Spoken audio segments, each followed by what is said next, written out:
radio phase coming in 3, 2, 1. What exactly is the Ashtar Command, and what is their purpose? How do we know if they're actually real? When and to whom did they first appear? And what was Lord Ashtar's mission, and who did he follow? And what about other ET races that have missions here on Earth? And in what ways are they involved? All this and more, only on today's episode of Edge of Wonder.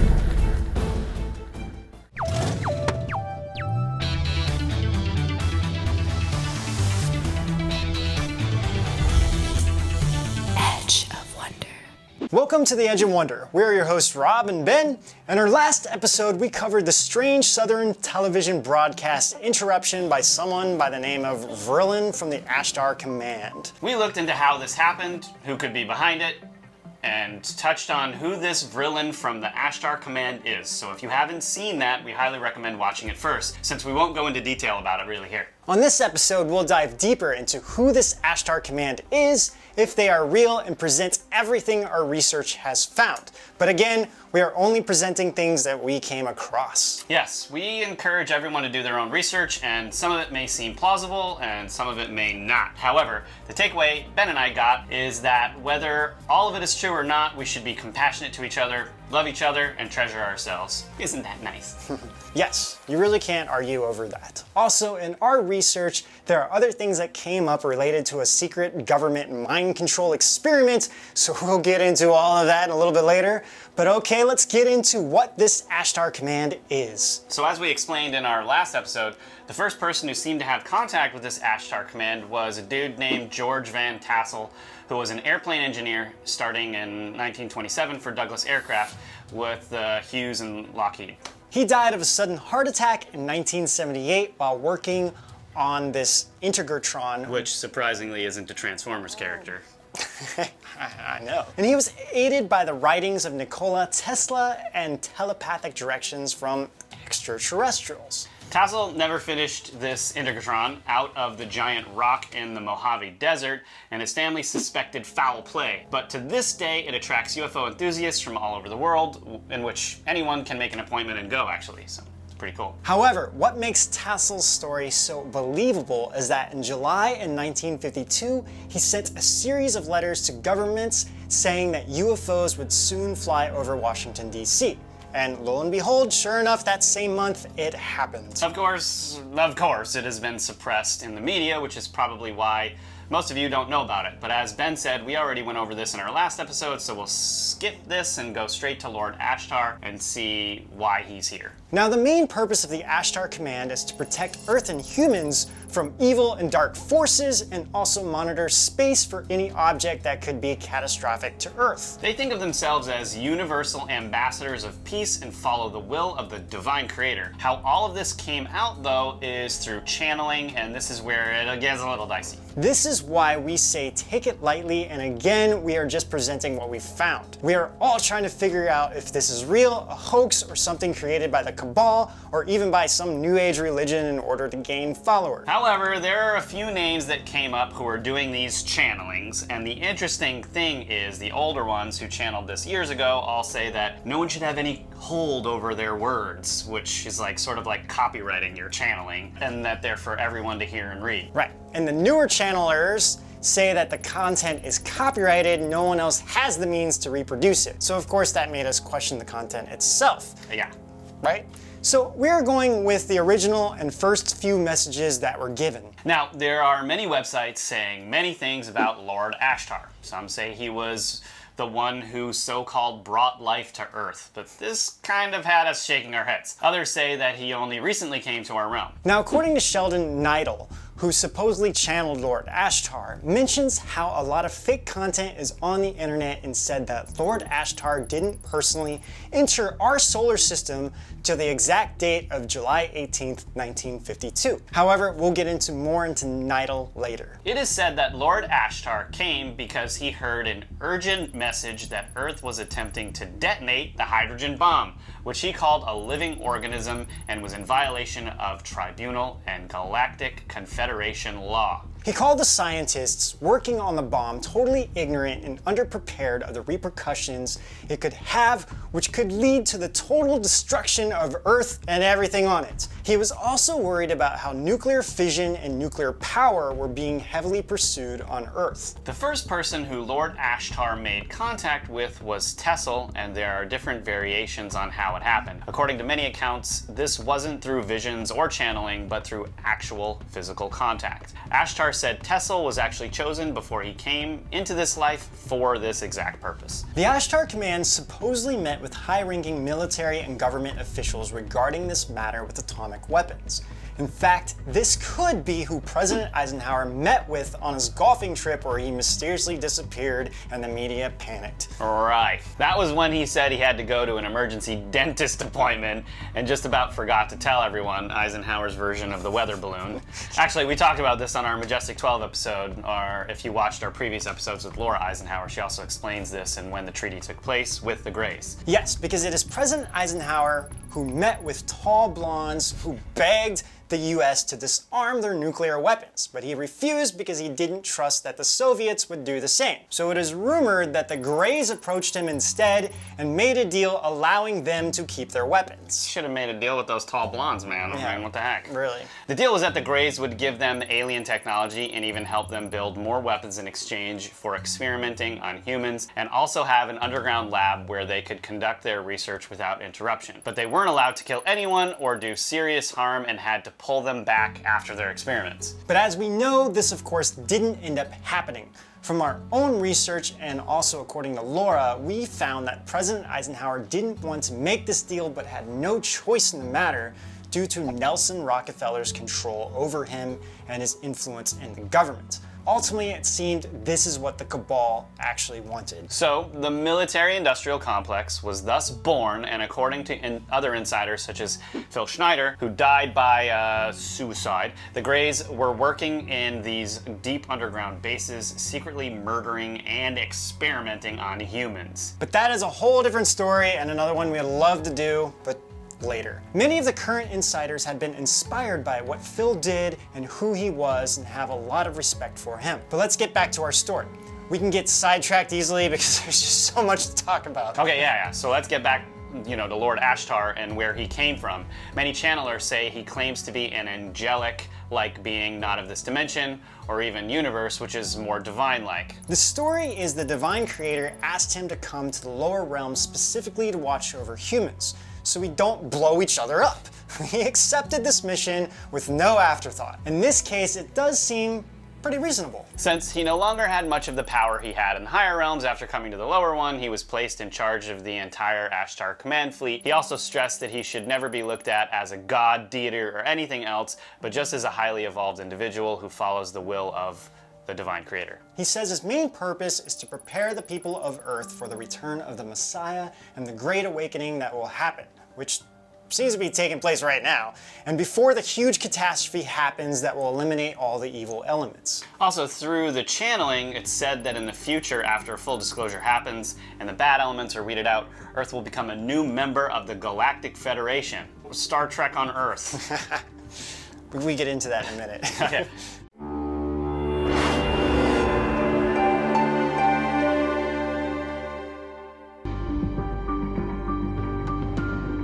Now, during our research, so many Galactic and Federation names came up that we weren't sure what was up and what was down, such as the Galactic Federation of Light, Pleiadian High Council, various alliances, and more federations. So we asked insider Corey Good if he ever heard or knew of the Ashtar Command or the Galactic Command, to which Corey's response was that a bunch of groups came together to form a super federation. That sounds fun. That actually sounds like something from Star Trek. That was actually the United Federation of Planets, but don't ask me how I know that. You're a dork, and we all love you for it.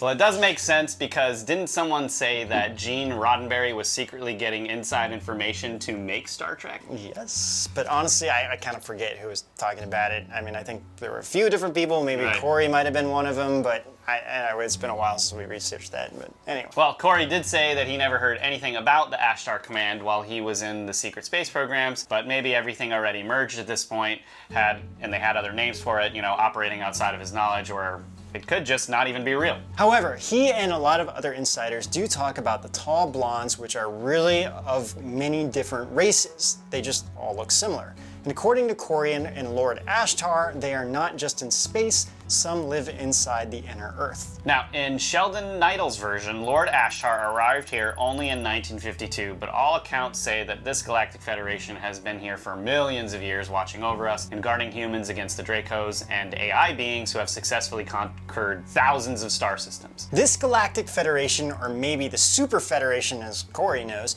is more like a united nation of planets, but everyone involved has to have pure intentions to help humanity and serve the divine creator. Which is a little bit different than the United Nations. That's very true. Neidl reported there was around 100,000 members with thousands of ships around our solar system monitoring and protecting Earth. But between 1988 and 1993, another 100,000 were added with beings and entities from all over the entire universe. However, many people have come out and stated that many extraterrestrial civilizations visit us, with some just being very curious, some doing scientific studies, research on animals and plant life, some come here to hide, and some want to help humans, and of course some want to control and experiment on us. And if you want to know more about why they would bother coming here, watch our Extra Dimensional Beings episode on edgeofwonder.tv sometime. However, back to Ashtar. This Ashtar Command made it very clear that any negative being that contributes to our fear, depression, menace, or anything negative is not aligned with their command. There are a few accounts of various beings working with them, such as some positive Dracos against the evil Dracos even. Also in our research, the so-called planet Nibiru, that many people talk about as something colliding with Earth, may not be a planet at all, and maybe just a large space station. Which seems to make more sense, because how could a planet just appear out of nowhere? Well, and also it has such a strange, unexplainable orbit, right? Exactly. Now, we want to bring up some very important points related to the military and Lord Ashtar. A pretty well-known channeler of the Ashtar Command was Greg Giles, who made videos and had his own website dedicated to the messages he was receiving from Lord Ashtar. However, in 2012, he had a single post in which he said his website was being hacked and couldn't delete anything. The last post he made is an apology to the world. Giles believed he was part of a secret US military PSYOP, where agents within the Department of Defense were using radio waves, or the voice of God technology, to send him messages in the name of Ashtar. He goes on to say that this program was designed to target these kinds of individuals to lure them into their web, so these individuals are actually also called TIs, or targeted individuals. This way they can monitor and control all information that is going to the public, so that they can spy and watch people who could have certain abilities. We have some friends who may be coming on the show who are going to talk about TIs and all of this on a live show soon, so keep an eye out for that. Greg explains that they were using electromagnetic microwave neural weapon technology to reprogram his thoughts, keep him under surveillance, which were giving him nightmares. He even says that these sonic weapons are hidden in cell phone towers, which are, quote, soaking our airwaves with the digital information of their hellish nightmare.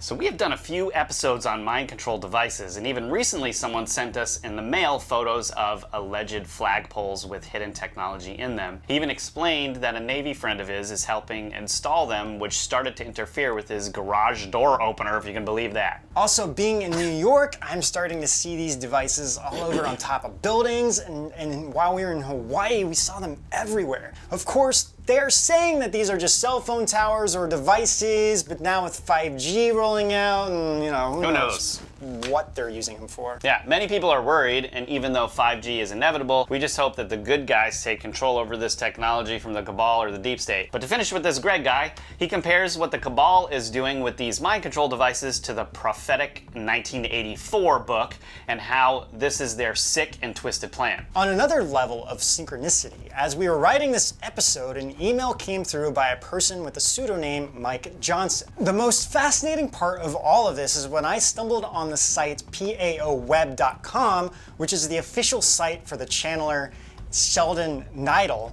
I noticed this is the same website that Mike mentioned, which caused him to have all of his issues too. Mike wrote a very long email describing in detail what has been happening to him. Mike believes he too is a victim of mind-controlled black op government programs. He even had black helicopters following him, meetings with strange people, and seeing many UFOs in the skies along with these black military helicopters. Now, according to Mike, Sheldon Neidel's Planetary Activation Organization was what he became a part of in 2011 and when all of his troubles started. Mike attended all of their webinars, ordered all of the books and products, and got really involved till he saw the black helicopters everywhere he went. This is when he had meetings with strange people and weird dreams of being on ships and meeting various ETs and various humans. Mike was laying in a field when suddenly he had a strong vision of a school-like setting, sitting in a medical chair with a woman putting drops on his head. Afterwards, he had an incurable psychosis in which he believes involves dark entities, and this is reoccurring. What followed next was a mix of more black helicopters and many UFOs that were following him. He was forced out of his job and checked himself into a mental institute to seek professional help. But nothing was helping. He even wrote, quote, "I always felt like I was on a stage and used for entertainment purposes like a piece of food," unquote. He also claims to have heard a strong voice which said, quote, "We are from the Pentagon." He once saw a group of ETs called Telosians, who are also tall and blonde, come in his home in his mind's eye. But he described it as clear as day, as they are wearing green uniforms talking to his family, which seemed benevolent in nature, but then he got these dark vibes from them. So if you guys believe in synchronicities, literally as Ben was writing this program, he wrote to us to reach out and really just wanted to tell his story to someone and also for guidance on what he should do. Some might say he could just be crazy, but we get a lot of emails like this and we know for sure the government has and is using these mind control devices on people. Again, this is a whole other concern for 5G and what these big tech companies are doing. And a lot of people are seeing more of these military helicopters lately. Even Corey Good's YouTube channel has a Chinook helicopter flying really low over his home. So the big question is this Lord Ashtar and the Ashtar Command real, or a dark agenda created by the Cabal for some evil intent? Or is Lord Ashtar actually real, and as the Cabal always does, they're using it for their own purposes? And what about those 1977 broadcast interruptions? Right, so maybe the broadcast interruption was real all along with Tassel, but the Cabal got worried and started to use the voice of God technology to really confuse people. But you guys might be asking, why do this when the message seems very righteous? Yes. And this is another point to bring up, which goes into all the weird UFO religions that came about after Tassel, since we know that the ultimate goal of the Cabal is to destroy people's faith in God and the divine and promote their Luciferian agenda. And this agenda that they push is that God never existed or is just a weak being, and that extraterrestrials are our real gods, which is what a lot of alien shows actually promote at its root. So even though on the surface it seems righteous, behind it is this "we created humans." Now guys, we're not just coming up with this. This is what the deep state believes and what they push and why they do what they do. And this is also where it gets super blurry on who actually said what. Since some say Ashtar is our ancestral father and others say he only got here from the 1950s on. And don't forget that weird UFO religion called Heaven's Gate in the 1990s, who all killed themselves because they thought that the Hale-Bopp comet was a spaceship coming to take them home. But we digress. However, there does seem to be some truth to the spaceship part. So while Hale-Bopp was here in the 90s, a Vatican priest sent Art Bell a letter saying he had a top-level security clearance at the Vatican and was able to access a secured computer. The computer had direct access to the Hubble Space Telescope. What he found next was extremely startling. The telescope was monitoring the Hale-Bopp comet, and an email thread was going directly to the Pope himself. He also said the Vatican was well aware of its companion and were in conversation with NASA about it. The priest was able to download the images and wanted to send them to Art Bell. The priest said he was approached by the Pope's top aides but ended up running away and hiding. He said a contract was out on his life and that his parents died in a car crash and his siblings died in a plane crash just days apart. And we don't know if this is real, but we're just telling you what we found. These are the reported photos the priest sent to Art Bell. In the book called Everything You Wanted to Know About Aliens, Lord Ashtar says that Hale-Bopp was here to, quote, help to reawaken dormant DNA strands in people and raise the spiritual vibration of humanity. So apparently Lord Ashtar is new agey as well. Again, you guys, we are simply stating what we found here and by no means are claiming this is true or false. But Lord Ashtar goes on to say that many people will feel lightheadedness or an uncomfortable feeling as our DNA and RNA wake up to help us remember who we are and where we came from. And no, your lightheadedness coming from you smoking too much weed is not that.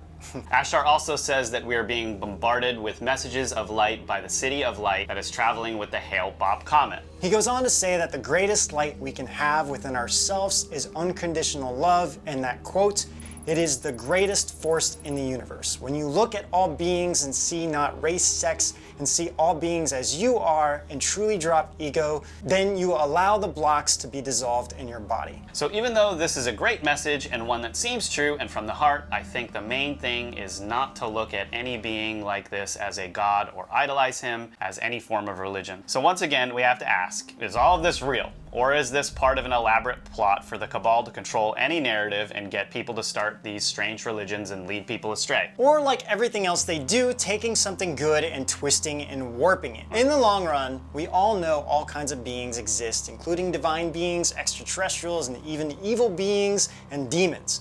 So I think the takeaway is anyone doing these channelings, take lightly and listen closely between the lines, even if it sounds good. I mean, we know there are all kinds of beings watching over us, and if this Lord Ashtar is real and truly helping us, that's awesome. But all of this has more cause for worry and could be more harmful than just the message of peace and love. But what do you guys think?